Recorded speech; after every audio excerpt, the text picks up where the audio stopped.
एक शांत सुबह और फिर अचानक वो एक चीख में बदल गई। आज हम एक ऐसे मामले की गहराई में उतर रहे हैं जिसने न सिर्फ एक परिवार को तोड़ा बल्कि शायद पूरे देश को झकझोर दिया था। एक ऐसी पहेली जिसके टुकड़े आज भी बिखरे हुए हैं। बात हो रही है आरुषि तलवार हत्याकांड की। हाँ, ये बात है 14 मई 2008 की। नोएडा का जलवायु विहार।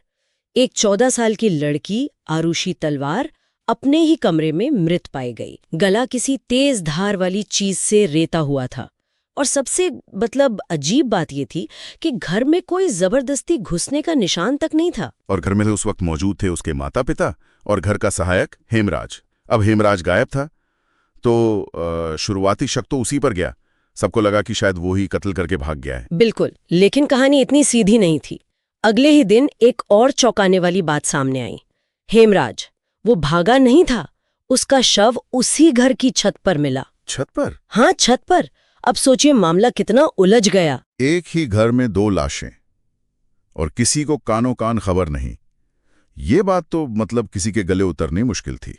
और शायद यहीं से वो जांच की सुई परिवार की तरफ मुड़ने लगी, है ना? सही कहा। पुलिस की जो शुरुआती जांच थी और फिर मीडिया रिपोर्ट्स भी आने लगी, उनमें शक डॉक्टर राजेश और नूपुर तलवार यानी माता पिता पर ही जताया गया।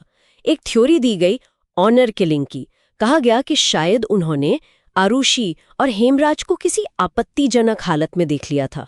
हाँ, ये थियरी तो बहुत तेजी से फैली थी, लेकिन ये समझना भी जरूरी है कि ये उस वक्त पुलिस का एक नजरिया था। मीडिया में चल रही खबरों पे आधारित था। शायद कोई पुख्ता सबूत उस वक्त सामने नहीं रखे गए थे, पर इसने पब्लिक ओपिनियन को बहुत ज्यादा प्रभावित किया। बिल्कुल, मामला इतना संवेदनशील हो गया था और दबाव भी बढ़ रहा था, तो इसे जल्द ही सीबीआई पर सौंप दिया गया। पर यहाँ कहानी और भी पेचीदा हो गई। सीबीआई की ही 2 अलग-अलग टीमों ने इस मामले की जांच की और उनकी रिपोर्ट्स वो एक दूसरे से बिल्कुल अलग थीं। एक ही एजेंसी की 2 टीमें और नतीजे इतने अलग, ये कैसे मुमकिन है? यही तो इस केस की सबसे बड़ी उलझनों में से एक है।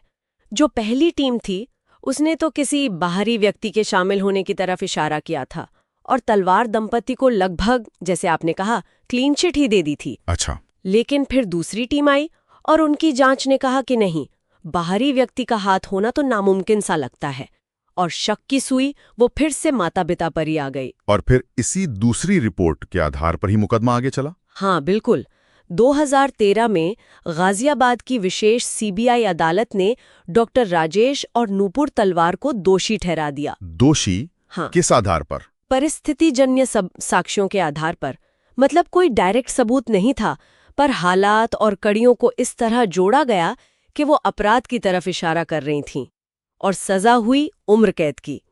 इस फैसले ने भी समाज को जैसे 2 हिस्सों में बांट दिया था। लेकिन तलवार दंपत्ति ने तो हार नहीं मानी। वो इसके खिलाफ शायद इलाहाबाद हाईकोर्ट गए। हाँ, उन्होंने चुनौती दी और फिर 2017 में एक और बड़ा मोड़ आया। इलाहाबाद हाईकोर्ट ने निचली अदालत का फैसला पलट दिया। हाँ, हाईकोर्ट ने साफ कहा कि सीबीआई जो सबूत पेश कर रही है वो इतने मजबूत नहीं है कि बिना किसी शक के तलवार दंपत्ति को दोषी माना जाए। कोर्ट की एक टिप्पणी बहुत अहम थी कि सिर्फ संदेह के आधार पर किसी को दोषी नहीं ठहराया जा सकता और तलवार दंपत्ति बरी हो गए। तो इतने साल गुजर गए, इतनी जांच हुई, अलग अलग टीमें, अदालतें, और आज भी हम कहाँ खड़े हैं? सवाल तो जैसे वहीं का वहीं है। हाँ बिल्कुल, आज भी ये मामला अनसुलझाई है। इतने सालों बाद भी ये नहीं पता चल पाया कि आरुषि और हेमराज का असली कातिल कौन था। क्या वो माता पिता ही थे, जैसा सीबीआई की दूसरी टीम और निचली अदालत मान रही थी? या फिर कोई तीसरा इंसान था, कोई बाहर से आया, उसने ये 2 हत्याएं की और अंधेरे का फायदा उठाकर निकल गया? या फिर कहीं ये हमारी पूरी जांच व्यवस्था की ही कोई कमी तो नहीं?